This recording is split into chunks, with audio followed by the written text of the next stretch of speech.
Bien, pues ante todo les doy las gracias y ya está, no pienso extenderme más en eso, a todos los presentes, a los organizadores, etcétera, y les doy la enhorabuena porque han venido a hacer un acto de fe. Es decir, yo soy consciente de que del Sudario de Oviedo nadie sabe nada y por tanto el hecho de que esté en la sala ante un tema que nadie sabe realmente lo que va a decir el ponente, porque nadie ha oído hablar del Sudario de Oviedo, pues la verdad es que se agradece. Eso quiere decir que ustedes creen que les vamos a decir algo interesante. Pues sí, les vamos a decir algo interesante. Y es un verdadero reto explicar un objeto como el Sudario de Oviedo. Si estuviera aquí algún ovetense diría, ¿cómo el Sudario de Oviedo? El Santo Sudario, que es lo que dicen ellos, ¿no? Efectivamente, pero nosotros hace muchos años en el Centro Español de Sindonología decidimos que había una confusión. Si hablábamos del Santo Sudario, la gente pensaba que estábamos hablando de la Sábana Santa o de una reliquia contraria a la Sábana Santa. No. Entonces decidimos ponerle el nombre Sudario de Oviedo y Síndone de Turín y se acabó. Precisamente por no dar por supuesto que son santos antes de empezar, ¿no? Pero esa santidad está atribuida por la tradición. Entonces, efectivamente, pues este es el título de la charla de hoy, ¿no? Bueno, ya se ha dicho, el Centro Español de Sindonología es una asociación que se dedica al estudio de la búsqueda de Jesús, el Jesús histórico, a través de sus vestigios, ¿no? Y en ese sentido, pues se puede hablar de la Sábana Santa, del Sudario de Oviedo y de algunas otras reliquias, también incluidos el Santo Cáliz de Valencia, que ahora se ha puesto de moda por otra tesis doctoral que ha salido y que es realmente muy interesante. Bueno, pues dicho esto, centrámonos ya en el tema del Santo Sudario. Y bueno, pues se pueden hacer una serie de disquisiciones, pero lo primero que hay que hacer es distinguir, porque si no, no sabemos a qué nos estamos refiriendo. En la tumba de Cristo se mencionan dos lienzos. Esto hay gente que no se ha dado cuenta, pero por una parte se habla de una síndon, en griego, una sábana, y por otra parte habla de un sudarión, que en contra de lo que cabría esperar, sudarión no es sudario, es pañuelo en griego, ¿no? Entonces, eso ya empieza a ser una pista de que tenemos una traducción nefasta del capítulo 20 de San Juan, y ya cuando llegas al versículo 6-7 te puedes liar completamente porque habla. Ahora, afortunadamente, se van rectificando poco a poco las traducciones erróneas, ¿no? Pero, pues, empezando porque, pues eso, es decir, si decimos que estaban a unas vendas tiradas por el suelo, que eso ya se ha eliminado del texto de la Conferencia Episcopal, menos mal, porque no decía nada de eso en griego, decía que estaban los lienzos caídos, puestos, pósita, dice la Vulgata, y el sudarión, o sea, el pañuelo que había estado sobre su cabeza, no como los lienzos, sino enrollado sobre sí mismo en su sitio aparte, que eso sería una traducción más bien literal del griego. Bueno, pues ya digo, hay que distinguir por una parte lo que son la sábana, que al estar doble se puede utilizar el plural, igual que es un plural enfático, como se puede decir pantalón o pantalones, y eso son cosas que tienen los idiomas. Es decir, decir que estaban los lienzos caídos puede referirse simplemente a la sábana, pero lo que está claro es que el sudario no es la sábana, porque dice el pañuelo, el sudarión es el pañuelo. Por si alguien tiene alguna duda, pues tenemos que decir que en los sinópticos se cita en griego, se habla de síndone, incluso pues síndone catará, que dice Mateo, que no es una sábana limpia, sino una sábana pura. Grave error también de traducción que se continúa manteniendo. Yo siempre pregunto, si José de Matea compró una sábana limpia, ¿es que en algún sitio venden sábanas sucias? Pues es evidente que no. Entonces, ese limpio quiere decir algo más que lo que se ha traducido, ¿no? Catará, de ahí viene lo de los cátaros, que se consideraban los puros, pues es una referencia a que era un lienzo puro. Y esto nos llevaría muy lejos. Pero lo que está claro es que, a diferencia de la terminología que habla de la síndone, y entonces dice, pues eso, síndone, pues se cita la palabra sudarión en griego en dos momentos, y las dos veces son citas de San Juan. En un caso se habla de que Lázaro sale, ahí sí con vendas, y además el sudario envolviéndole la cabeza. Eso era un tipo de enterramiento distinto del que se utilizó con la sábana santa, porque cuando se utilizaba una tela que cubría todo el cuerpo, no era necesario que se mantuviera el sudario. El sudario era una pieza que cubría la cabeza del ajusticiado entre la cruz y el sepulcro, y se podía utilizar, como vamos a ver, de distintas maneras, ¿no? Lo que está claro es que Juan habla de sudarión, y mientras que cuando habla de Lázaro dice que tenía vendas, en el caso de la síndone, o sea, en el caso de Jesús se habla Juan de lienzos tendidos, taozonía que hímena, es decir, lienzos como deshinchados, caídos, puestos, en fin. Bien, lo que está claro, lo que quiero dejar claro, por tanto, lo primero es que son dos lienzos distintos y que hoy día sudarión o sudario se puede considerar como un sinónimo de mortaja, pero en el tiempo de Jesús no. De hecho, por ejemplo, se llamaban sudarios las telas que llevaban para recoger el sudor del cuello, los orientales. Es una prenda que todavía utilizan en muchos sitios, ¿no? Es decir, que es un pañuelo para el sudor. Por ahí viene la palabra de sudor, que es de donde viene sudario. Pero también podía tener otras funciones, como por ejemplo, como he dicho, cubrir la cabeza de un ajusticiado.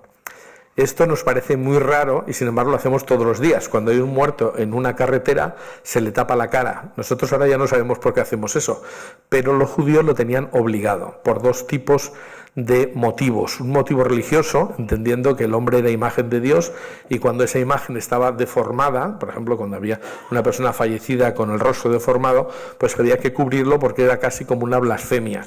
Y por otra parte, pues tenía una utilidad en el caso de un ajusticiado como Jesús, que se cita que tenía un sudario, pues está claro que al mover el cuerpo, al bajarlo de la cruz, si no se coloca una tela que tape los orificios, pues el líquido del edema de pulmón agudo, consecuencia de la flagelación y de todas las vicisitudes que llevan a la muerte de Cristo, pues todo ese líquido se caería necesariamente encima del que está moviendo el cadáver. Por tanto, que había un sudario en la cima de la cabeza de Jesús era lógico y además se ajustaba perfectamente a lo que estaba prescrito en las costumbres judías. Realmente, pues la sábana santa es muy conocida, menos de lo que cabría porque se conoce pero mal. Porque cuando los medios de comunicación hablan de la sábana santa publican todo lo que sale, tenga criterio, no tenga criterio, sea un estudio serio, sea una chorrada, con perdón, que haya publicado cualquiera. Es decir, a veces los medios no tienen ningún criterio, hay que valorar quién dice qué para publicarlo, ¿no? Pero aunque la sábana sea muy conocida, es muy poco conocido el sudario, ¿no? Y bueno, pues la diferencia es abismal, porque la sábana es simplemente, o mejor dicho, es nada menos que una tela que tiene la imagen supuestamente de Jesús, pero el sudario es una tela sucia, manchada y arrugada, según definición del doctor Villain, que en paz descanse, que era el director de toda la sección de investigación científica forense del Centro Español de Tecnología, que falleció hace unos días. Sí, pero es una buena definición, es una tela sucia, manchada y arrugada, en la que no se ve nada, pero vamos a intentar que al final de esta charla ustedes entiendan lo que se ve en el sudario. Lo primero que hay que hacer es que si los colocamos al mismo nivel, es mejor dicho a una escala 1:1, pues veremos que el sudario es mucho más pequeño que la sábana, porque la sábana tiene como misión envolver todo el cuerpo y el sudario solamente la cabeza. Entonces, no son reliquias contrarias, sino complementarias. Y además se han utilizado una detrás de otra. Eso también nos sirve como, por ejemplo, para decir algo tan sencillo como que la sangre que está en el sudario no puede estar en la sábana. Y eso es un punto de referencia que no hay que perder. Es decir, son telas, por tanto, compatibles. Y las dos se mencionan que están en el sepulcro cuando Pedro y Juan llegan la mañana del domingo de resurrección. Y entonces debieron tener un gran problema, porque las costumbres judías regulan todo lo que hay que hacer, pero lo que no está previsto nunca es qué hacer cuando tú has dejado un cadáver envuelto y a la mañana siguiente vas y resulta que el cadáver no está. Eso no está previsto en ningún sitio, en las costumbres judías, ¿no? Entonces, algo tenían que hacer. Pero para los apóstoles los lienzos eran un problema, porque eran lienzos con sangre.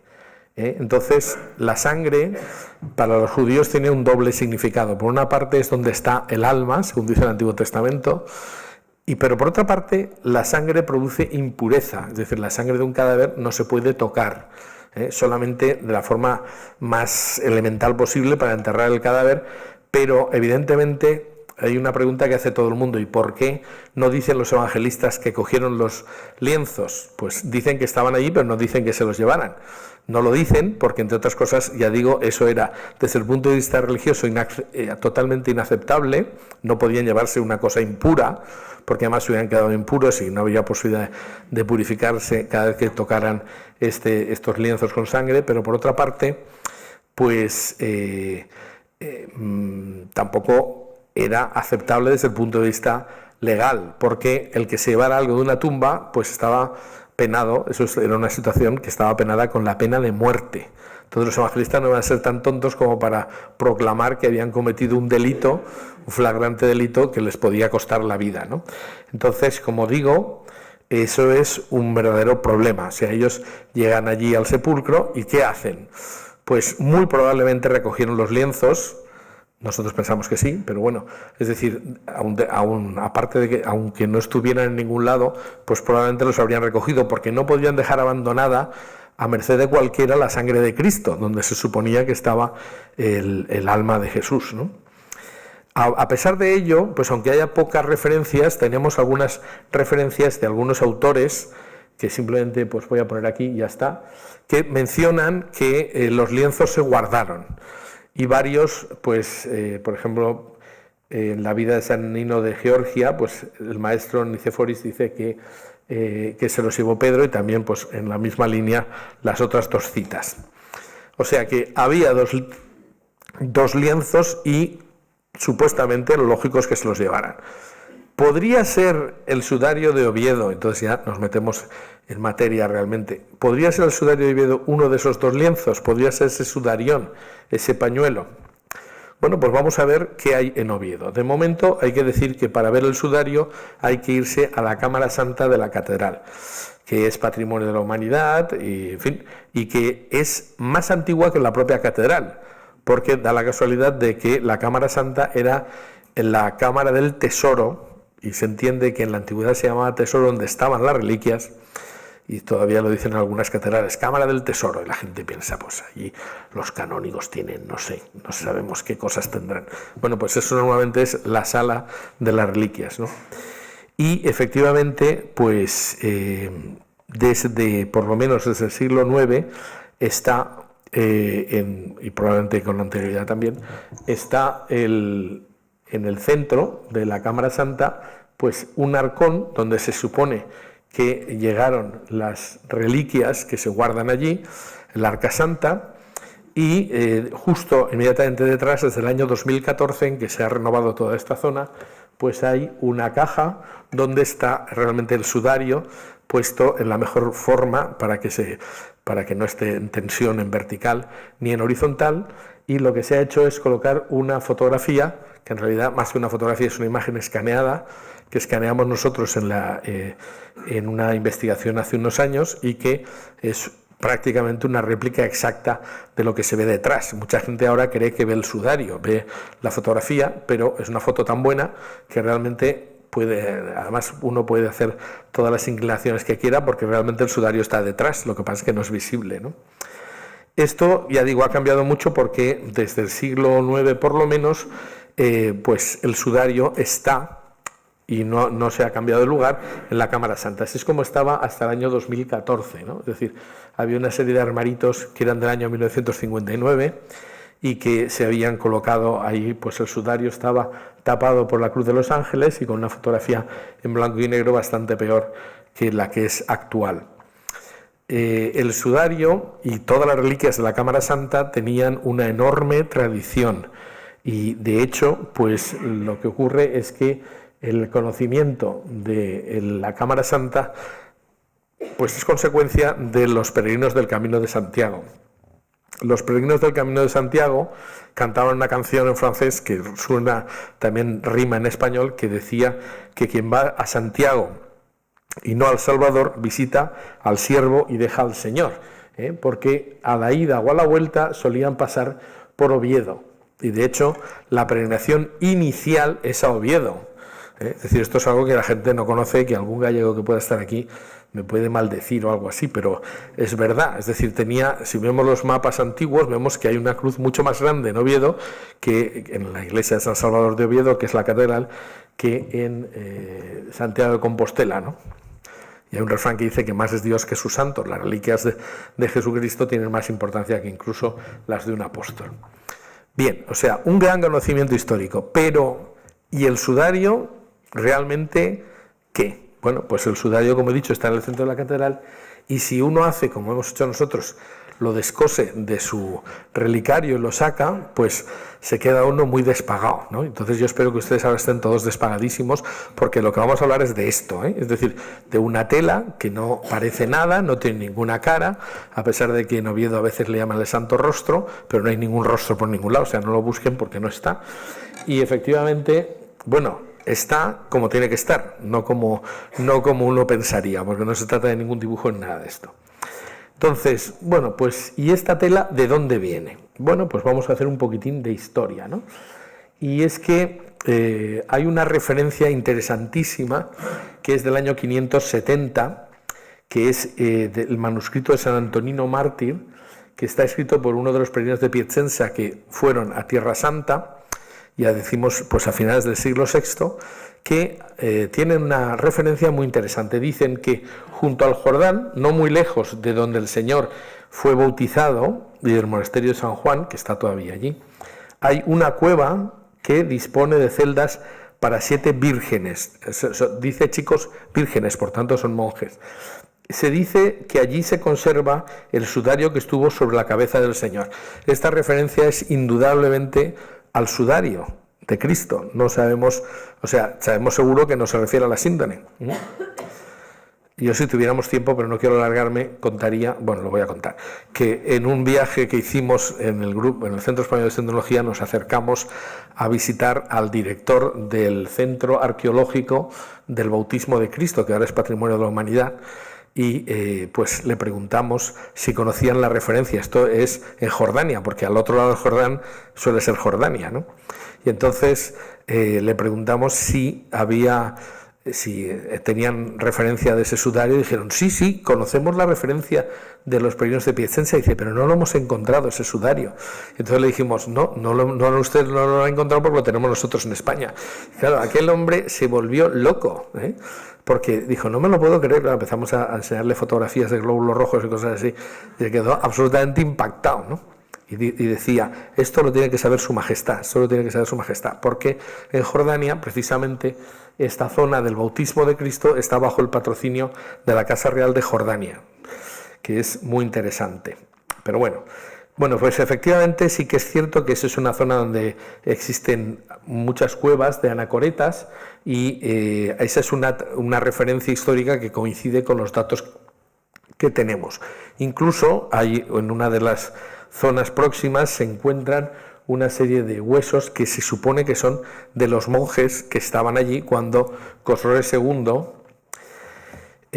pues en fin, en un ataque de tolerancia, pues acabó con todos los monjes que había allí, ¿no? Fueron asesinados todos, y bueno, pues ahí se habría acabado todo si no fuera porque nosotros tenemos las referencias muy posteriores, pero encajan perfectamente con esta historia, de que un arca con reliquias salió desde los alrededores de Jerusalén en dirección hacia el punto más alejado del Imperio Bizantino en aquel momento, que era pues Cartagena. Es decir, que la idea que dicen, o sea, el recorrido que mencionan los documentos, que ya digo que son del año 1000, pero que recogen el fin de la peregrinación, es el fin de la huida. Nadie va levantando acta de lo que va haciendo mientras va huyendo.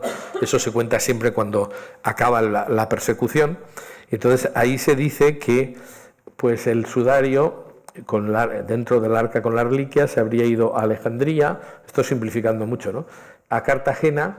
Y en Cartagena, cuando el arca con reliquias llega, aquello ya no es Imperio Bizantino, porque ha caído esa colonia bizantina, está en manos de los visigodos, y es más, el hijo del señor de Cartagena era San Isidoro de León, que se había pasado al bando contrario. Es decir, con buen criterio, debió pensar que si España iba a ser visigoda, lo que había que hacer era legalizar a los visigodos, ¿no? Y entonces no sabemos que fuera él que tomara la decisión, evidentemente, pero eso podría explicar por qué el arca con reliquias pasa a Toledo, que era la capital del reino visigodo, y ahí está legitimando la monarquía visigoda esas reliquias. Es decir, si había que reinstaurar una nueva monarquía, pues había que hacerlo ¿cómo? Pues como se hace un rey. ¿Y cómo se hace un rey? Pues según el Antiguo Testamento, pues tirando el aceite por encima delante de un arca con reliquias, como se hizo con el rey David.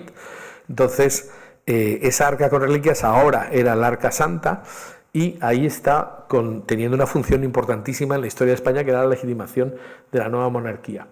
Lo que ocurre es que con la invasión musulmana, pues esos objetos que eran fundamentales precisamente como objetos de legitimación, lo mismo que pasa con el cáliz que se lleva a los montes de Aragón en este caso, pues es decir, los cristianos ponen a salvo las cosas llevándolas lo más al norte posible, ¿no? Y efectivamente, pues cerca de Oviedo existe un lugar que se llama que es el Monsacro, que es un monte, que es el monte sagrado, lo que significa, donde cada año pues hay una peregrinación, bueno, mejor dicho, una romería que suben los ovetenses precisamente al lugar donde estuvo enterrada esa Arca Santa. Y esto es curioso porque hoy día, pues como no es políticamente correcto decir que los musulmanes siguen matando cristianos, no se puede decir, pero afortunadamente tenemos a un musulmán que lo dice. Entonces, Abu Kenke Muhammad Rasis dice que muchos de los cristianos, dejados las ciudades, huían a los montes de Asturias y llevaban consigo las reliquias que podían o las escondían en lugares subterráneos. Eso es una referencia exacta al Monsacro, donde efectivamente en el centro de esta ermita hay un pozo, que es el pozo de Santo Toribio, donde se supone que estuvo el Arca Santa antes de que se construyera el palacio de Alfonso II el Casto, que después se convirtió en la Cámara Santa incorporada a la catedral, ¿no? Bien, entonces ya digo, todas estas referencias históricas están en documentos que son posteriores, pero no tenemos ningún motivo para dudar porque efectivamente todo lo que sabemos es coherente con esta trayectoria histórica. Esto ha hecho que, aunque a nivel nacional no se conozca mucho, pues desde tiempo inmemorial se ha bendecido el Viernes Santo y el 14 y el 21 de septiembre con el sudario, hasta que en el año 2014 se sistematizó de forma distinta, se cambió el relicario, dijéramos, la caja que contiene el sudario, dándole por fin pues el tratamiento de protección que merecía, y ahora simplemente se hace una ostensión. No obstante, se sigue haciendo los mismos días, o sea, el Viernes Santo y luego el 14 de septiembre, que es la Santa Cruz, y la octava. Bien, y no se podría estudiar el sudario, porque esto es lo que sabemos por la historia, una historia que es más o menos coherente, pero los documentos no nos dicen con total seguridad que sea el sudario de Cristo. El que tiene que hablar es el sudario mismo. Me hace mucha gracia porque hay siempre una polémica entre los arqueólogos y los historiadores. Los historiadores necesitan un documento y a veces los arqueólogos dicen el documento es el objeto, es decir, y en este caso además un objeto que habla por los codos. El sudario nos dice muchísimas cosas y, como vamos a ver, coinciden con lo que sabemos y con lo que hemos averiguado sobre la muerte de Cristo. Entonces, esto sí que nos indica que puede ser el sudario de Cristo. Evidentemente, los documentos no nos van a permitir decir con total seguridad que lo sea, pero ni falta que hace. Es decir, los documentos tienen un límite probatorio. Además, los que estudiamos Derecho sabemos que documentos auténticos pueden decir cosas falsas y documentos falsos pueden decir cosas auténticas.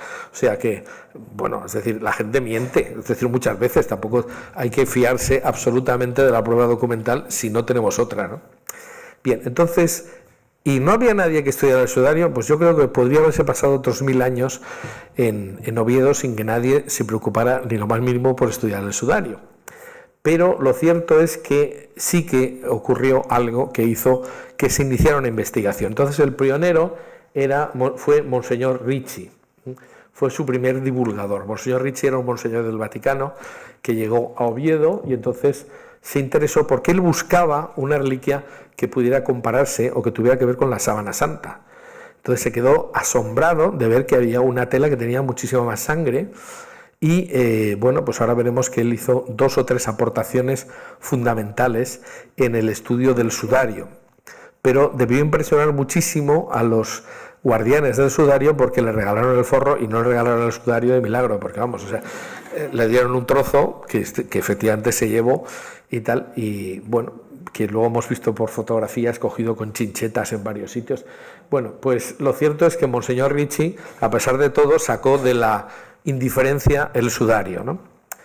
Y publicó en su libro L'uomo della Sindone è Gesù, el hombre de la síndone es Jesús, pues una referencia a que como reliquia complementaria de la sábana santa estaba podría ser el sudario de Oviedo. Entonces, otra de las cosas que hizo fue llevarse a Oviedo a Max Frey, que era un investigador de la Interpol que había estudiado el polen de la sábana santa, y entonces hizo un estudio sobre el polen que pudo encontrar en el sudario y vio que había muy pocas coincidencias, y él atribuye solamente algunas especies de coincidencia, algunas especies que se dieran y que están en la sábana y en el sudario como referencias a la presencia en Tierra Santa. Pero eso la verdad es que ahí se quedó, ¿no? Y la aportación fundamental de Monseñor Ricci, aparte de esta difusión, fue darse cuenta, lo que llamo yo el giro copernicano, es decir, la visión del sudario, como era como una especie de cuadro abstracto, siempre se bendecía de la forma más sencilla, es decir, cogiéndolo en vertical. Y él se da cuenta de que el sudario se entiende cuando, en lugar de verse en vertical, se pone en horizontal. Por eso las fotografías que yo he puesto hasta ahora están en horizontal. Pero hasta que nosotros llegamos allí, pues la verdad es que se bendecía con el sudario en vertical porque simplemente era más sencillo, ¿no? Bien, entonces Ricci hace la primera observación científica, por tanto la primera observación objetiva que se puede hacer del sudario, porque se da cuenta de que si trazamos un eje entre las manchas principales, que son estas dos que quedan a cada lado, entre esta y esta, pues se produce un hecho curioso, y es que son, dijéramos, ese es como el eje de simetría de las manchas. No sé si es correcta la expresión, pero a mí me vale. Es decir, tenemos una zona más clarita en los dos lados, una zona más oscura en el centro, y sobre todo se ve muy bien un círculo aquí, que aquí está completo y aquí casi completo, pero quiere decir que esto indica que esta mancha y esta están relacionadas. Entonces, eso quiere decir que se ha manchado estando doblado por ahí. Entonces, Ricci, como veremos después, no terminó de interpretar, por ejemplo, por qué en este lado hay una serie de manchas que no están en el otro. Pero todo eso tiene explicación, pero de momento vamos a ir asimilando poco a poco. Es decir, el primer descubrimiento fue ver que las manchas principales se han producido estando unidas, ¿no? Entonces, bueno, pues eso es lo primero que hay que tener en cuenta. En el año 1989 hay que ver cómo envejecemos, porque aunque parezca mentira, era yo, el año 89, pues varias personas, algunos de los cuales están aquí presentes, nos presentamos ante don Gabino Díaz Merchán para pedirle una autorización de un estudio multidisciplinar del sudario. Entonces, la verdad es que tuvimos una acogida realmente inesperada por lo acogida que fue, y la verdad es que efectivamente pues el Centro Español de Sindología recibió la autorización para hacer un estudio multidisciplinar, y eso nos interesaba mucho porque, como hemos dicho al principio, a nosotros nos interesa Jesús de Nazaret. Entonces el cruce de datos de distintos objetos te llevan a muchos sitios, es decir, se pueden comparar datos y te dan un conocimiento mayor, ¿no? Y entonces nosotros teníamos ya enlaces en Tierra Santa, en Turín, y ahora al estudiar el sudario de Oviedo pues empezamos a tener una visión mucho más amplia del personaje, ¿no? Entonces, bueno, pues se crea el Centro Español de Sindología, se había creado 2 años antes, lo cual es sorprendente que nos permitieran, yo todavía me sorprendo que nos permitieran entrar allí y hacer lo que hicimos, y lo hicimos muy bien, y en fin, pues yo creo que eso va a hacer prueba de lo que voy a decir ahora, de que efectivamente se han conseguido muchísimos resultados. Entonces, el centro, creo que le dices, que es el equipo de investigación del Centro Español de Sindonología, o sea, son las siglas de lo que acabo de leer, y bueno, pues aquí tenemos, solo voy a mencionar al doctor Villalain, que recientemente, ya digo, hace unos días ha fallecido, inesperadamente aquí en Madrid, pero bueno, pues esto fue una de las fotos del equipo de investigación, concretamente el año 94, tomando una serie de muestras que después serían analizadas por el Instituto Nacional de Toxicología y que después mencionaré también algún resultado al respecto, ¿no? Bueno, entonces, ¿qué es lo que el Centro Español de Sismología ha hecho sobre el sudario? Bueno, pues ha hecho un estudio directo del lienzo, cosa que no se había hecho nunca, salvo ese inicio que hizo Monseñor Ricci, ¿no? Entonces, ese estudio directo del lienzo empieza dando nombre a las cosas. Cuando llegamos nosotros en 1989 a Oviedo, resulta que las monjitas acababan de coser a un nuevo forro el sudario, y entonces pues lo habían puesto siguiendo un criterio que era el suyo, pues visible la parte más limpia del sudario, porque ya puestos pues que no se viera sucio, ¿no? Entonces pusieron la parte más limpia visible.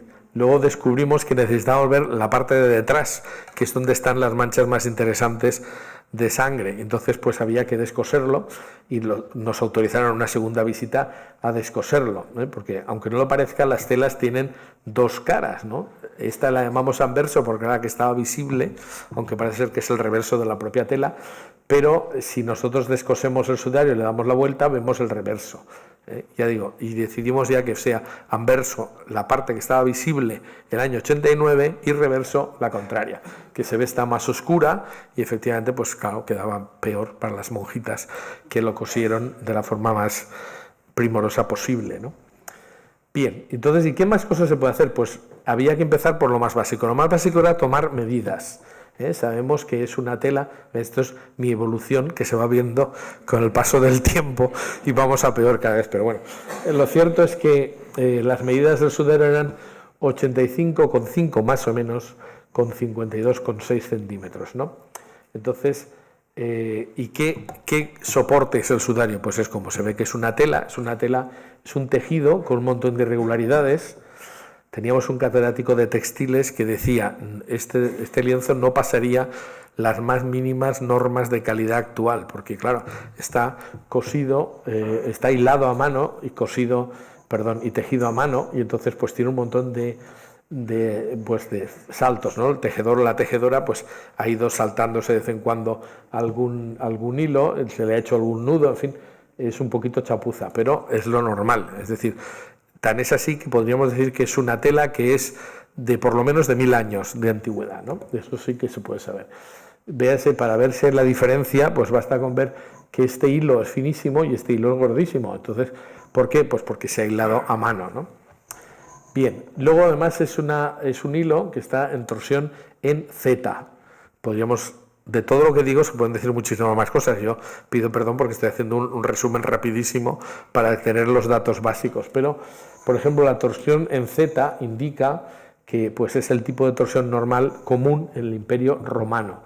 Por ejemplo, en Jerusalén sabemos que la torsión era en S, es decir, con las fibras siguiendo el palo de la S en vez del palo de la Z. Pero, en fin, es una tela común propia de la época del Imperio Romano, podría serlo, ¿no? Porque eso era lo común. Son fibras de lino que, vistas al microscopio electrónico, se puede reconocer perfectamente que es lino, y pues se hicieron una serie de toma de muestras, pero sobre todo pues se fotografió con luz visible, con infrarrojos, y se hizo videofotografía con luz ultravioleta, y también, por ejemplo, eso fue en el primer viaje, se hizo vídeo y fotografía con luz transversal. Y aquí la primera sorpresa, la cantidad de supuesta sangre que tiene la tela. Es decir, vista al natural parece que no tenga casi, pero bueno, eso nos tememos que es como consecuencia de que se han ido cayendo las partículas de la sangre con el trajín que ha llevado durante siglos el sudario, pero la sangre que queda entre los hilos se mantiene, y cuando se pone al trasluz pues se ve que hay muchísima más sangre de la que cabría esperar. Por ejemplo, entre las manchas principales, que son estas, y las manchas no simétricas, pues tenemos una zona que se ve claramente que está sucia, ¿no? Y también el otro lado, en fin, y muchísimos otros detalles que no voy a explicar todavía. Entonces, también hay algo muy importante, y es que un lienzo de lino conserva las arrugas, yo podría decir casi a perpetuidad. Yo, tradicionalmente, cuando en el auditorio hay un montón de mujeres, ahora ya las modernas no sé, pero las antiguas, ¿verdad?, las tradicionales, cuando yo les decía, porque un lienzo de lino conserva las arrugas, todas hacían sí, sí, porque todas han tenido o tenían la experiencia, por lo menos nuestras madres, nuestras abuelas, de que había que planchar, poner almidón y tal, porque si no el lino es conserva siempre las arrugas, ¿no? Pero en este caso, como el sudario no se ha planchado nunca, pues da muchísima información. Y bueno, cada una de estas arrugas pues contiene pues la información de cuándo fue doblado el sudario por ahí. Podría explicar muchas más cosas, pero tenemos que seguir, ¿no? Entonces, junto a esa luz transversal que nos permite ver todas las arrugas, pues se encontró algo sorprendente y durante mucho tiempo nos desconcertó, que es unos agujeritos dobles que aparecen en ciertas zonas. Es decir, en el sudario de repente hay unos agujeritos que están ahí y que no se sabía muy bien qué eran hasta que dimos con la clave. Esos son cosidos, es decir, son zonas que en nuestra hipótesis han cubierto la zona de la cabellera, de la nuca o de los laterales del pelo y que se ha cosido con hilo el sudario a la cabeza. Es decir, uy, qué cosa más rara. Bueno, pues no es nada raro realmente, ¿no? Porque si se trata de poner una tela que quede muy fija para el transporte entre la cruz y el sepulcro del supuesto candidato Jesús Nazaret, pues lógicamente esta sujeción tiene que ser lo más firme posible. Entonces, si se cose con unos silvanes, pues eso es así. Y esto es lo que hemos encontrado, ¿eh? Es decir, que hay zonas donde estos agujeritos dobles conservan todavía los hilvanes. Curiosamente, con torsión en S. Pequeño detalle, porque esa torsión en S nos indica que esos silvanes podrían pertenecer o podrían estar relacionados con Tierra Santa, que era donde se hacía la torsión al revés. Bueno, luego diremos más cosas también. Aparte de que el sudario pues ha tenido un montón de daños, roturas, en fin, se ha cogido con chinchetas que se han oxidado, en fin, ha pasado absolutamente de todo, se ha mojado al salir a la calle, en fin, estas cosas que como ocurrían antes sin ningún tipo de protección, pues han ido dejando huella a lo largo de los siglos. Y sobre todo, pues hay algunas manchas sorprendentes, por ejemplo, de purpurina de plata, que aparecen en muchos sitios, y ahí tenemos la referencia de que efectivamente es plata. Y, por ejemplo, lo que es más llamativo, carmín de labios. Hay un beso con carmín en pleno centro del sudario que debió ser dado por una señora muy principal a la que no se atrevieron a decirle, oiga usted, límpiese los morros antes de dar el beso, porque lo que pasa es que en el año 12 encontramos otro beso reciente, o sea que el hombre es el único animal que da dos veces la misma piedra, ¿no? Entonces, no sé si el canónigo es especialmente sensible a las señoras muy devotas que piden dar besos, pero en fin, lo mínimo que se puede hacer es eso. Ahora ya no se puede porque tiene un cristal o un metacrilato que lo protege, menos mal, ¿no? Pero en fin, es decir, esto es lo que ocurre. Lo de la lata de purpurina es la marca del bote de una lata cuadrada de purpurina que no sabemos en qué momento ocurrió, pero verdaderamente pues eso indica que en Oviedo no se tenía ni idea de la importancia que tenía el sudario. Es decir, supuestamente nos podemos imaginar un sacristán que está pintando con purpurina y deja encima del sudario nada menos que varias veces el bote de una lata de purpurina. En fin, es que no sé si contarles la anécdota, pero en fin, les la voy a contar.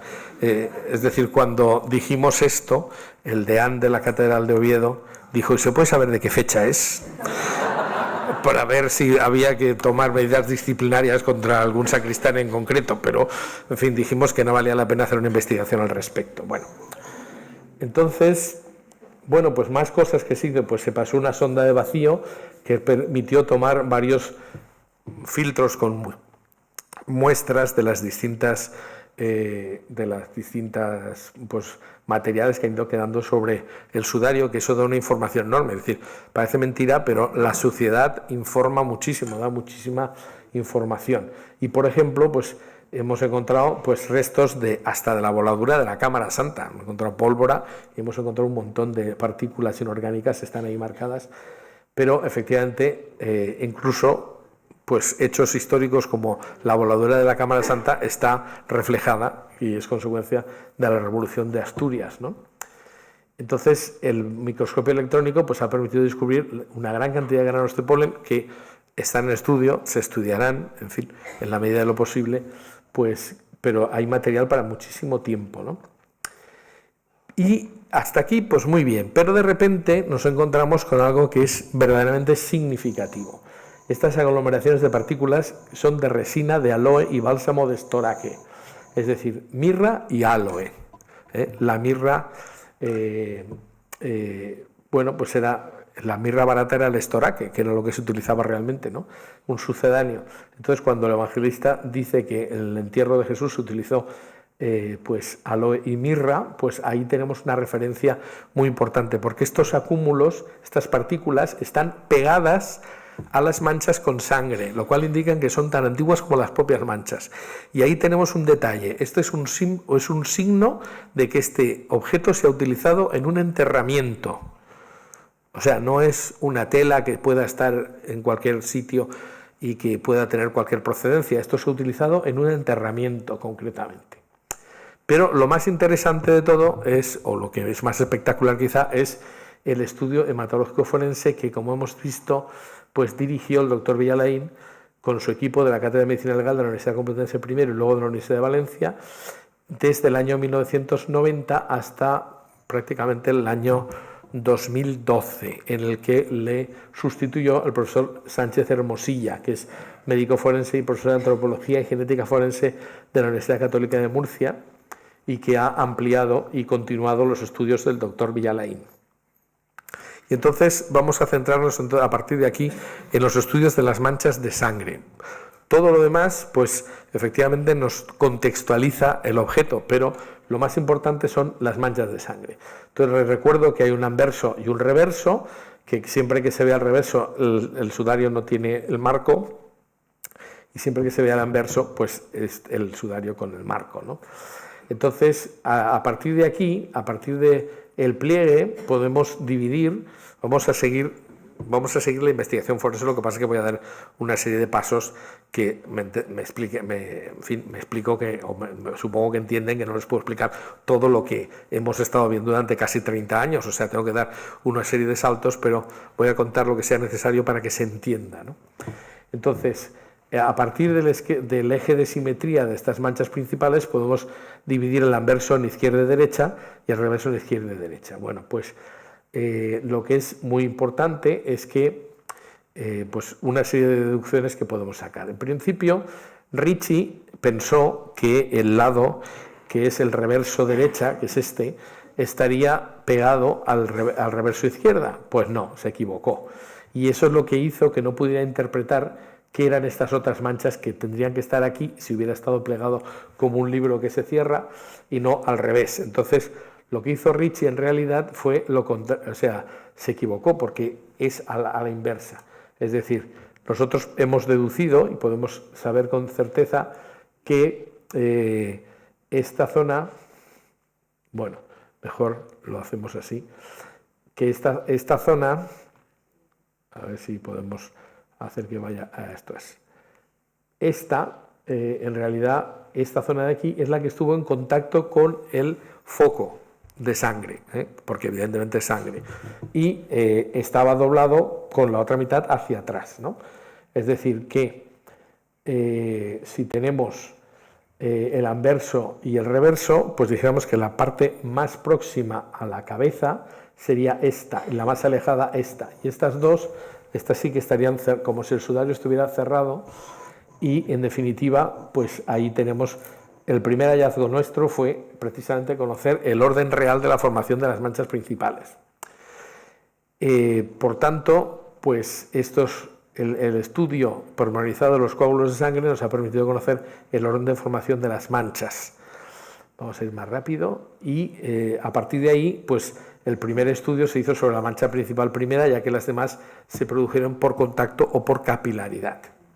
Entonces, ¿qué es lo que hace un forense? Bueno, pues un forense determina 3 puntos, que son el diagnóstico genérico de la sangre, el diagnóstico específico de qué especie es y el diagnóstico de individualización, de quién es. ¿Hasta qué punto se puede llegar? ¿Es sangre? Sin ninguna duda.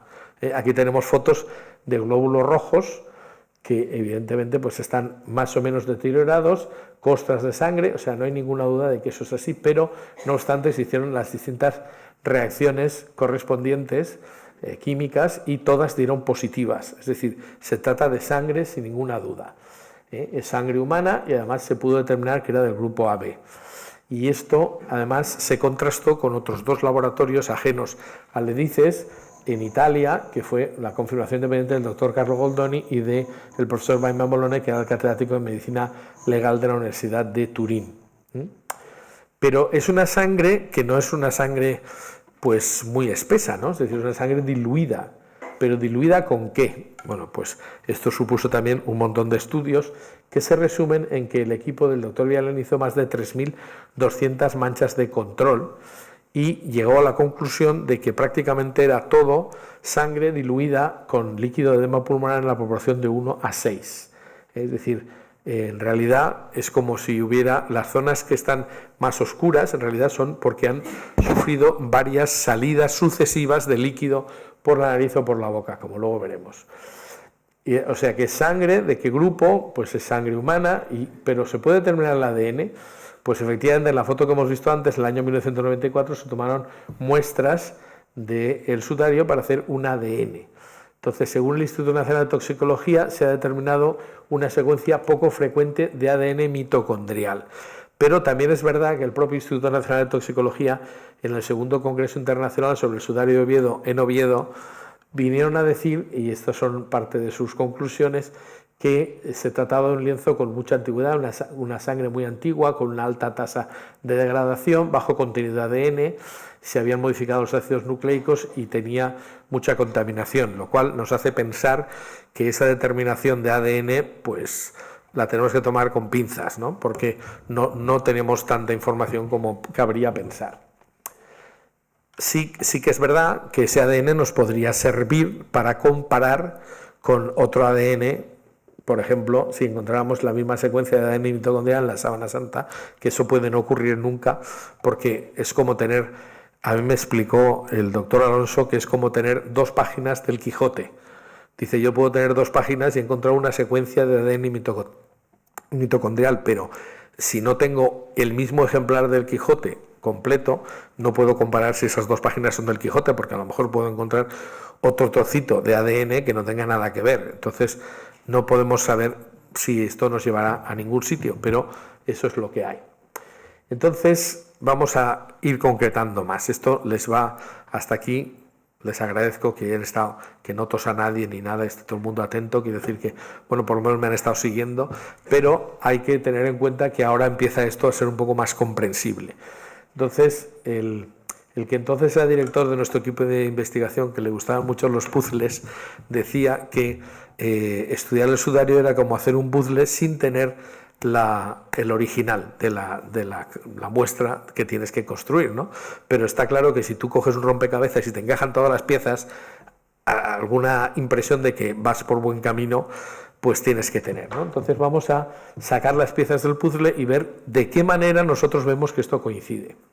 Entonces, bueno, he dicho hasta ahora, había hablado de las manchas principales y las manchas no simétricas. Ahora vamos a poner una serie de nombres más. Por ejemplo, de las manchas principales, pues vamos a distinguir lo que es la mancha de fondo y las manchas centrales, que con ese contorno se ven mucho más claras, ¿no? Después, en las manchas no simétricas, vamos a distinguir entre las manchas puntiformes, que son las de arriba, la mancha en alas de mariposa y la mancha de la esquina de Ricci, porque aquí es donde Ricci cortó un trozo y se lo llevó y se perdió y nunca más, ¿no? Bueno, entonces, y algunas cosas más que citaremos. Las arrugas, por ejemplo, diagonales, que son muy interesantes, y luego una serie de manchas complementarias que aparecen en distintos lados, que las tenemos todas perfectamente concretadas, sabemos cómo se han producido, pero que no puedo explicar lógicamente, ¿no? Entonces, bueno, luego está una mancha difusa y una mancha en acordeón, pero ya digo, estas son de las que no voy a explicar, con las complementarias que aparecen en distintos lugares. Pero por lo menos las 3 que he citado, las manchas principales y luego las manchas no simétricas con sus 3 grupos, ¿no? Entonces, Las manchas principales se puede distinguir dos partes, dijéramos. Una mancha de fondo, que en realidad se ha producido en dos momentos sucesivos, pero que ha terminado uniéndose, y el grupo de manchas centrales, que son consecuencia de salidas sucesivas de líquido, como digo, por la nariz y por la boca. Porque estas manchas principales son compatibles con el tamaño de un rostro humano. Si han visto antes la comparación que he puesto con la sábana, he puesto que si trazamos dos líneas, más o menos vemos que las manchas principales son más o menos del tamaño de una cabeza humana. Ricci eso lo vio, midió y dijo 23,4, exacto la síndrome. Lo que pasa es que Ricci tampoco hizo un ajuste fino que creemos haber hecho nosotros con absoluta precisión. Lo que ocurre es que estas manchas, si las colocamos sobre un dibujo plano, pues no pueden encajar, porque lógicamente si la tela estaba apretada sobre un rostro en 3 dimensiones, en 2 dimensiones no puede encajar. Es decir, de momento, para que encajen, lo primero que tenemos que hacer es pasarla a 3 dimensiones. Esto fue un primer esbozo de lo que podía ser la superposición sobre un rostro neutro. No pretendíamos que fuera Jesús de Nazaret, o sea, porque la gente dice, pues no se parece. Bueno, es que el dibujo es una... O sea, realmente lo que se hizo fue una escultura que no pareciera Jesús de Nazaret, pero que tuviera las medidas, ¿no? Y entonces aquí, a partir de un determinado momento, que fue el momento en el que se encajaron los agujeros de la nariz y los labios, que eso sí que lo definieron los forenses, pues al apretarlo esto sobre el rostro en 3 dimensiones, pues nos encontramos con que hay un pómulo que está manchado, se ve que hay líquido que ha caído por la comisura de los labios y ha formado aquí una especie de isla, y sin embargo, pues aquí tiene que haber una protuberancia, es decir, tiene que haber un pómulo hinchado para que el líquido pues bordee esa isla y luego, sin embargo, suba y moje parte de la frente. Ya explicaremos por qué se ha producido eso tan raro, pero desde luego encaja con la geometría, digamos, o la morfología de un rostro humano, ¿no? Bueno, ni que decir tiene que se dieron muchísimas pruebas con voluntarios, normalmente voluntarias, que tenían el pelo largo, hasta que empezaron a encontrarse coincidencias sólidas. Y, como he dicho, la primera fue determinar lo que eran la punta de la nariz, la raíz nasal, que es donde encaja con el labio, los agujeros de la nariz, y luego pues hay que tener en cuenta que el labio está más bajo porque al estirar el sudario, pues esos 2 centímetros que sobresalen la nariz se los da más abajo. No sé si me explico, pero bueno. Pero, por ejemplo, las arrugas que se producen como consecuencia de estar la protuberancia de la nariz, que aparecen en el sudario y aparecen en la imagen que hemos visto, pues nos da una idea bastante clara de que efectivamente allí hay algo parecido a una nariz, ¿no? Bueno, esto es lo que estábamos diciendo, es decir, si tú aprietas el sudario y luego lo estiras, pues lógicamente, pues lo que es, por ejemplo, la punta de la nariz y la raíz nasal estarían vistas de frente en el mismo sitio, pero crecen cuando se estira la tela, ¿no? Entonces, por eso hay una cierta distorsión, pero es la que tiene que existir, ¿no? Bueno, entonces, la mancha de fondo, como he dicho, es una mancha que es la más extensa, pero en realidad está producida en 2 momentos. Es decir, bueno, antes de nada hay que decir que esa mancha de fondo parece que tenga 2 direcciones, una hacia arriba y otra hacia abajo. Entonces, claro, lo que está claro es que podemos deducir, y estoy dando muchos saltos, que la sangre sale o de una herida o de un orificio. Por tanto, cabe pensar que los orificios de la nariz y la boca son el punto de salida de ese líquido pulmonar con sangre. Lo que pasa es que se necesita que se haya producido la mancha de fondo en 2 momentos sucesivos. Uno manchando desde los orificios nasales hacia abajo y otro hacia arriba. Lo cual, pues esto se ha demostrado experimentalmente en el laboratorio y ya veremos cómo encaja luego exactamente en nuestra hipótesis. Bueno, también hay que tener en cuenta que las manchas principales son progresivamente más extensas, lo cual, según el orden de formación, lo cual confirma que la cabeza estaba inclinada hacia adelante. Bueno, Y luego, pues como he dicho, las manchas centrales que están en torno a la nariz y la boca son salidas sucesivas de un líquido que no es que sea más oscuro, sino que se va sumando y va produciendo estos acúmulos, ¿no? Bueno, ya hemos dicho antes que según los estudios del doctor Villain había un sexto, es decir, una parte de líquido pulmonar y, mejor dicho, de sangre y 6 de líquido pulmonar.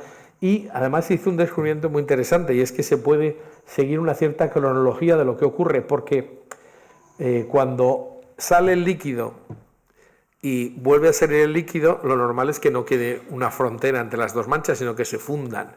Es necesario que pase un tiempo y se seque parcialmente la mancha inicial para que la segunda salida de líquido marque una frontera como estas, ¿no? Tan clara y tan nítida.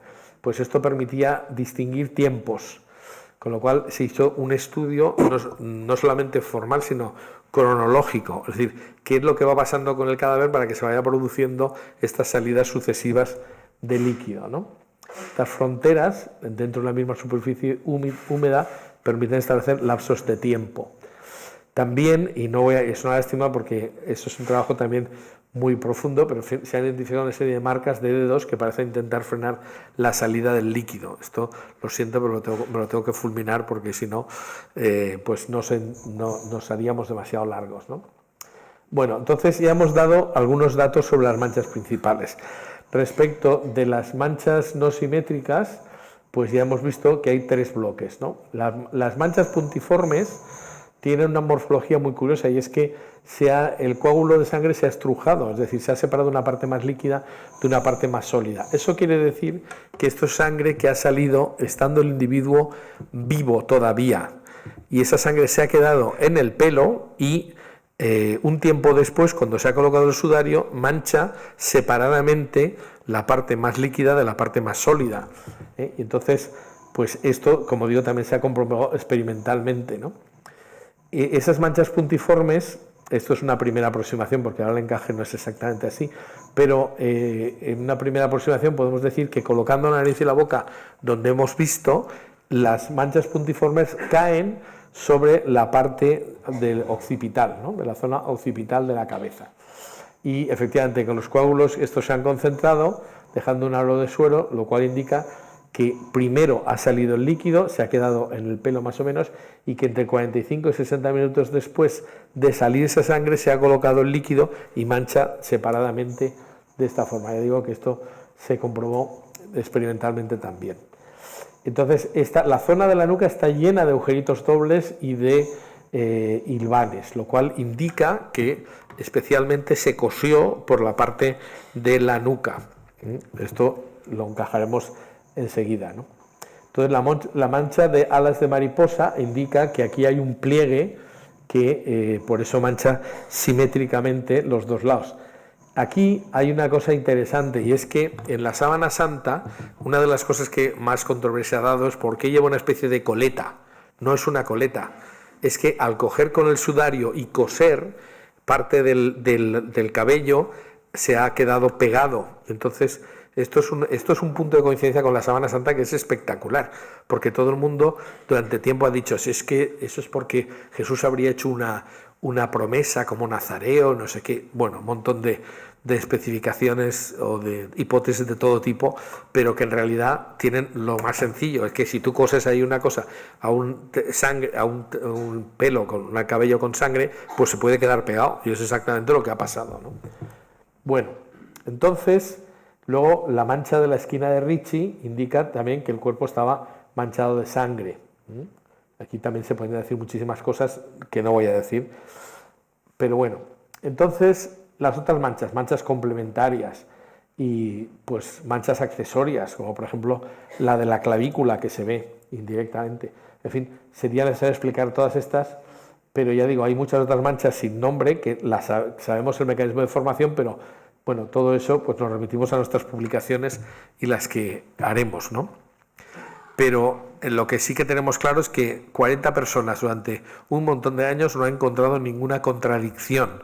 Eso es muy significativo, porque cuando tú intentas encontrar contradicciones y no las encuentras, pues eso es que, como digo, estamos por el buen camino, ¿no? Bueno, entonces vamos ya ir acabando, ¿no? Reconstrucción de los hechos. Vamos a suponer que esto encaja. ¿Y cómo encaja? Pues a nosotros nos encaja de una determinada manera, que nadie ha sido capaz de explicar dando una alternativa que sea tan coherente en que encajen todos los elementos, ¿no? Vamos a ver. En primer lugar, hay que decir que la posición de los cabellos del hombre de la síndone ha sido explicada experimentalmente por el uso del sudario. Es decir, si nosotros tenemos, esto es una experiencia que se hizo aquí hace unos cuantos años, en que un voluntario, pues con el pelo limpio, pues claro, si está tumbado, cae el pelo hacia atrás, que es otra de las cosas que siempre se ha dicho. La sábana santa es falsa porque el pelo no está en una posición normal. ¿Y tú qué sabes cómo estaba el pelo? Es decir, pero nosotros sí lo sabemos. Tenía puesto, durante un tiempo largo, tenía puesto el sudario. Y entonces cuando tú tienes puesto el sudario y hay sangre, y entonces pues esto se queda, el pelo se queda pues apelotonado, no sé cómo decirlo de una forma más fina, pues cuando le quitas el sudario y lo pones tumbado, pues el pelo no cae hacia atrás, cae como está en la sábana, con los laterales así. Es decir, esto nos indica que había un sudario, ¿eh? Bueno, entonces, a partir de aquí podemos decir que por lo menos hay 3 posiciones sucesivas que tiene el sudario, que son la primera, la segunda y la tercera. Vamos a ver. Primera, la primera posición del lienzo sería de la siguiente manera. Se coge una esquina del sudario. Hay que tener en cuenta que en el caso, vamos a suponer la hipótesis de que sea Jesús, en el caso de que sea Jesús no estaría muy alto, porque se calcula que, bueno, es decir, hay una cosa que es evidente, para colgarte de una cuerda no necesitas subirte al Everest, basta aunque estés encima de un taburete, ¿no? Pues tampoco para crucificar a un crucificado tienes que poner una cruz de 3 metros, basta aunque esté a unos centímetros del suelo y ya está.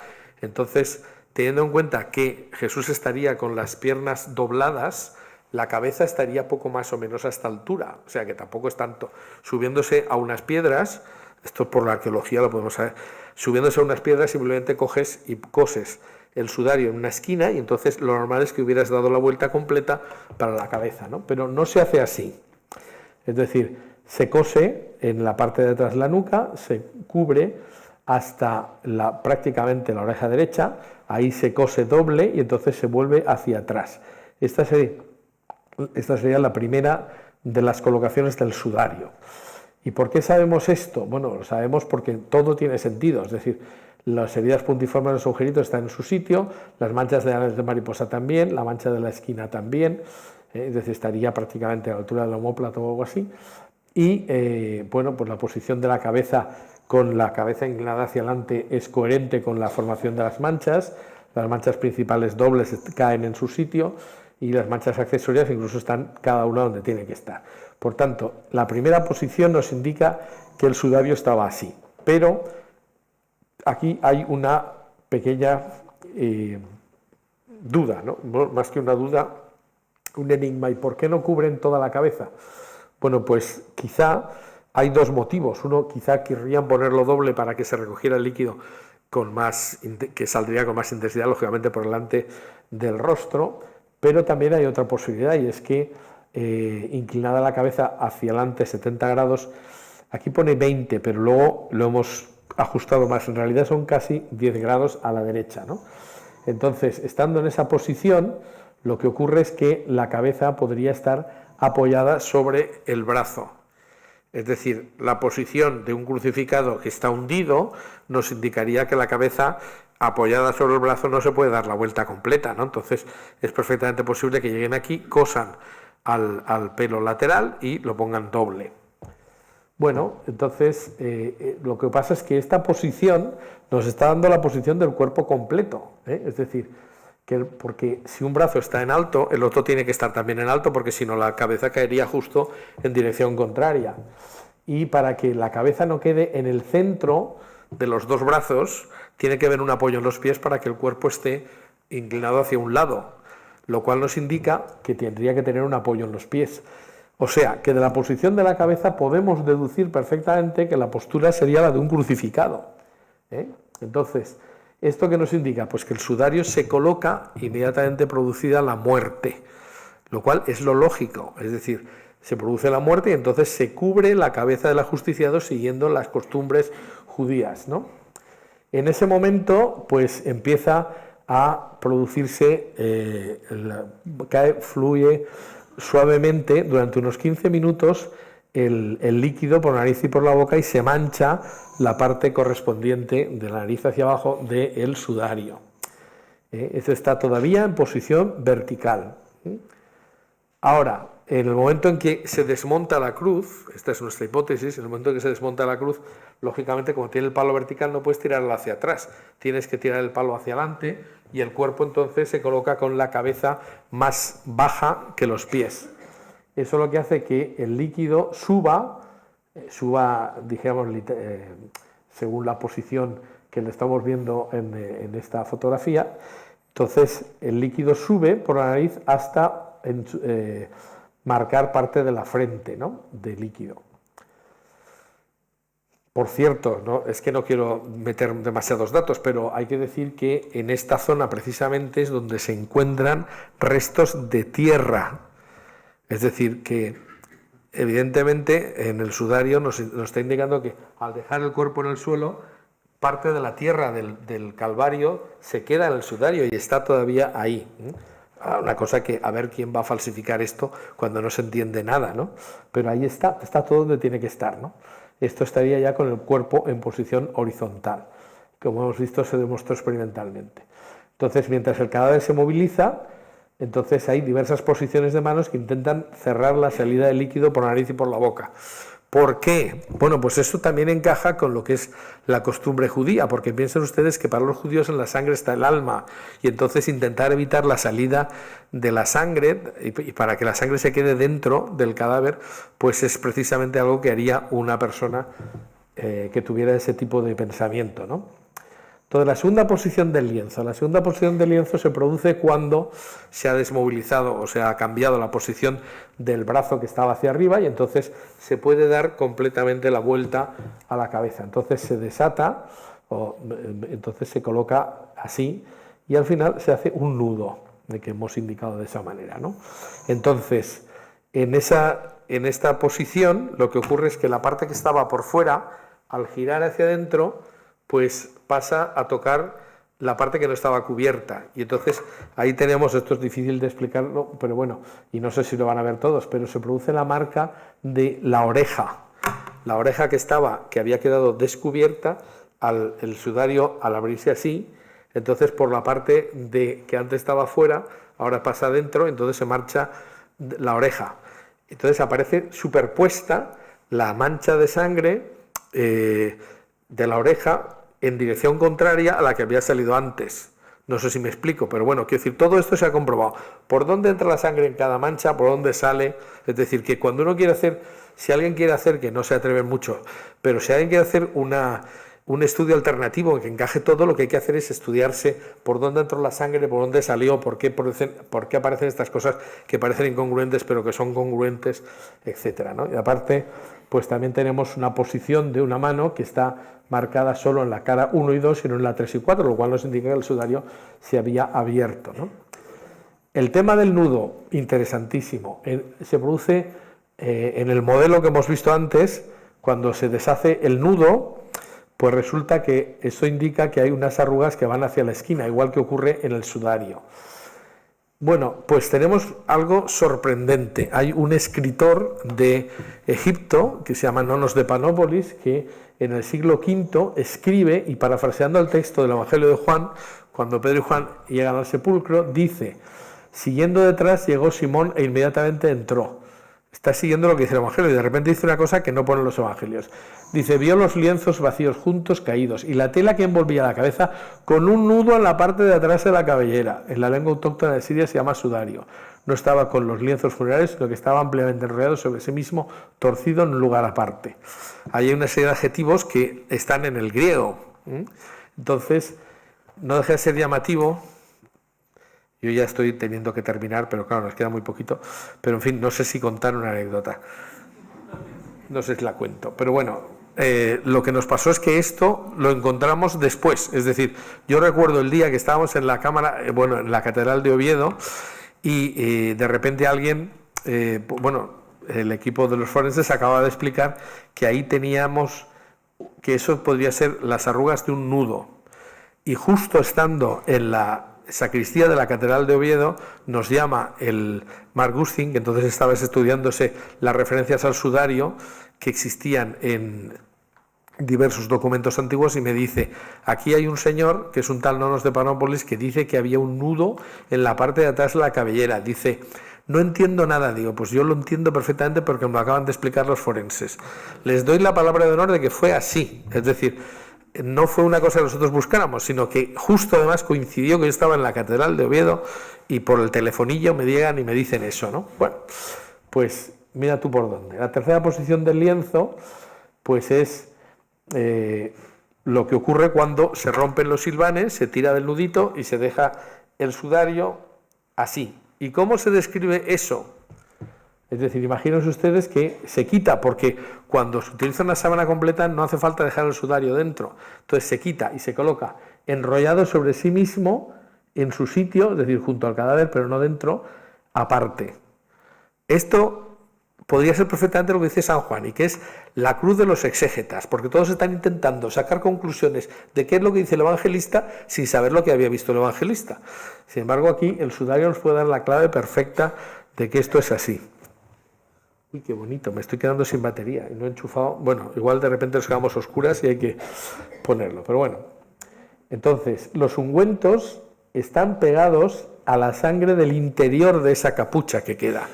Es decir, todo esto nos indica que se ha espolvoreado con mirra, aloe y otros ungüentos el cadáver, pero también los paños, porque tienen sangre. Esto es una foto que es la que a mí me encanta, la que más me gusta de toda la investigación, porque esto que parecen buñuelos, los valencianos lo identificamos claramente con buñuelos, pues esto realmente son mirra y aloe pegaditos a glóbulos rojos, que yo creo que es algo absolutamente impactante. Bien, entonces, para terminar, compatibilidad con Jesús. ¿Cómo podemos decir que este sudario puede tener algo que ver con Jesús? Pues por las circunstancias. Vamos a ir rápidamente. En primer lugar, sabemos que tanto en el caso del sudario de Jesús como el sudario de Oviedo cubrió un rostro con un sudario. Tendría que tener un tejido y unas dimensiones parecidas a lo que hay en Oviedo. El hombre del sudario era un adulto con pelo largo, barba y bigote, porque si no se podría coser.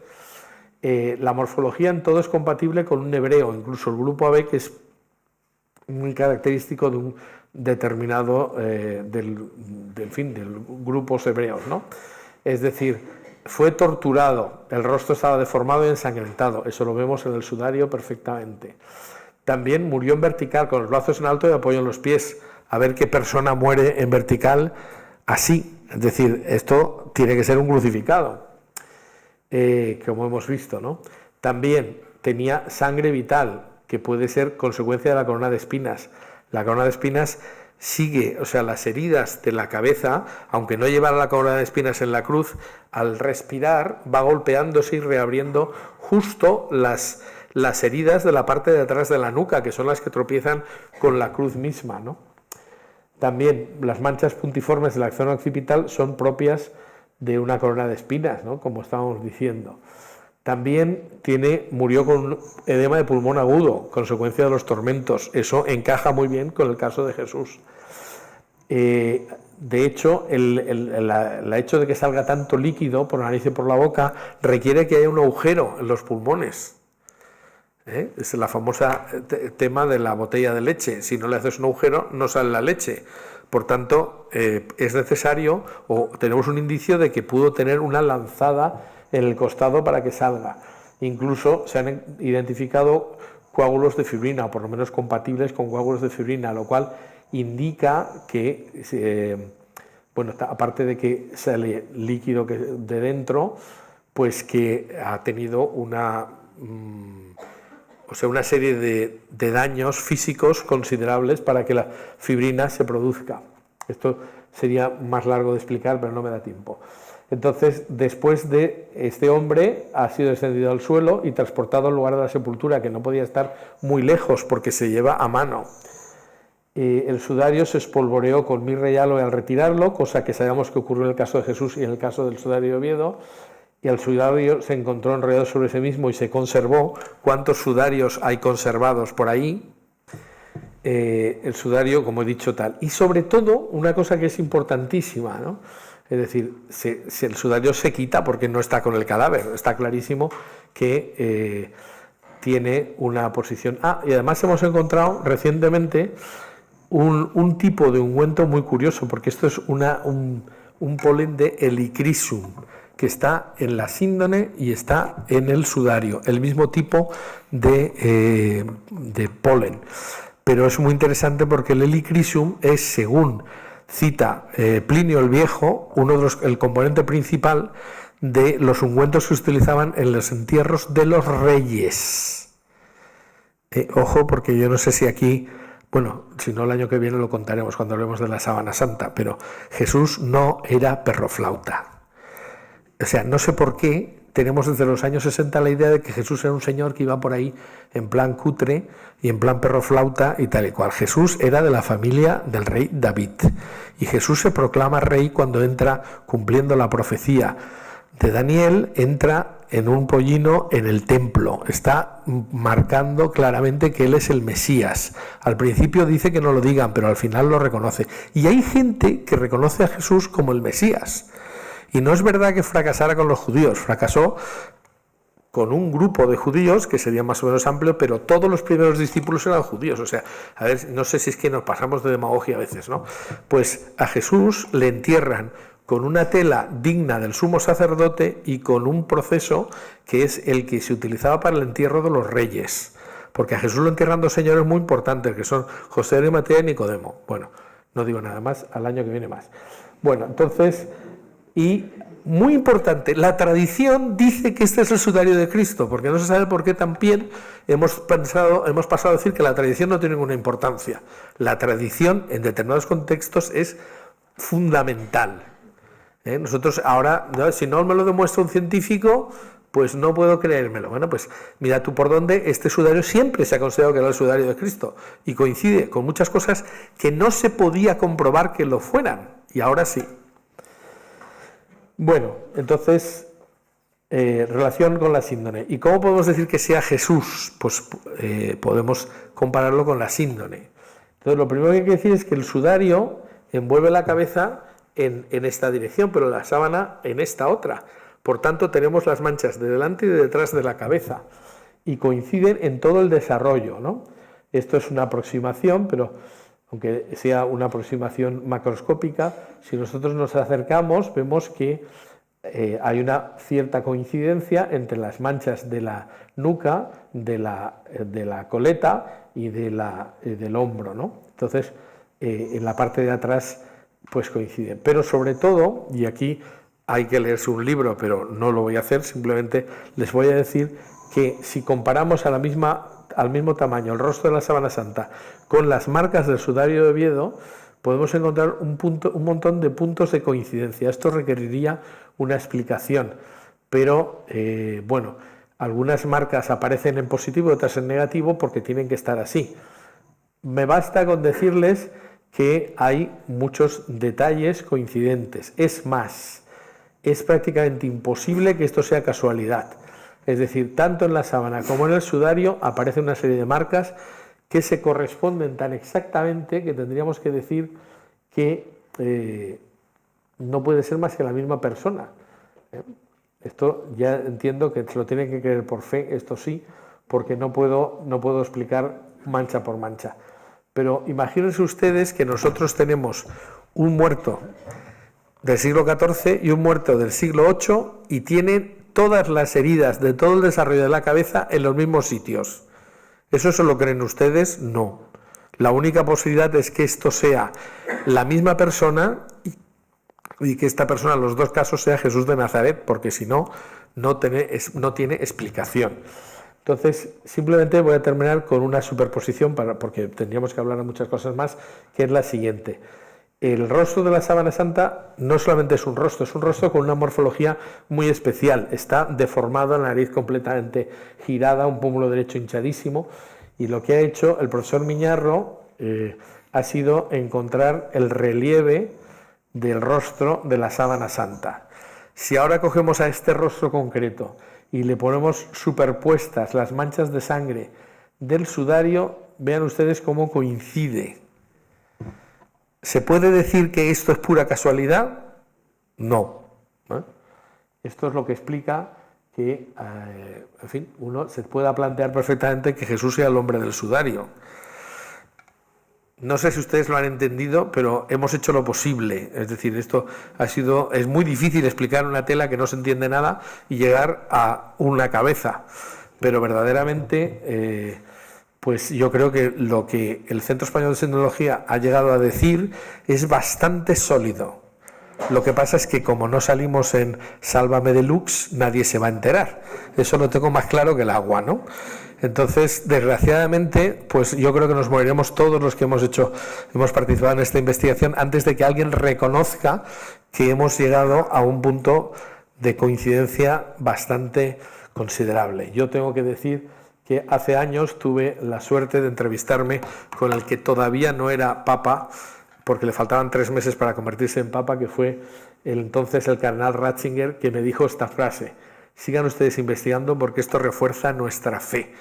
Y yo no me imaginaba que me lo estaba diciendo el próximo papa, que todavía vive, pero verdaderamente pues estas son las cosas que justifican tantos años de esfuerzo, tantos años de investigación, de gastos superfluos, superfluos no, en fin, de cabreos de las consortes, que son verdaderas santas mujeres que han permitido el estudio.